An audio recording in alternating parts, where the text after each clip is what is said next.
दादा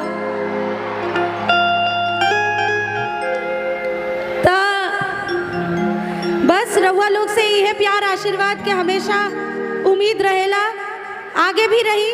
और अभी सही में बहुत सारा कलाकार लोग बाटे, हम एहिजा बानी बैठ के सब लोग के सुनब, सब लोग के प्रस्तुति देखब और रउआ लोग भी एंजॉय करी, हमहू एंजॉय करत आनी। Thank you so much. मैं आया हूं यहाँ धन्यवाद ज्ञापित करने के लिए।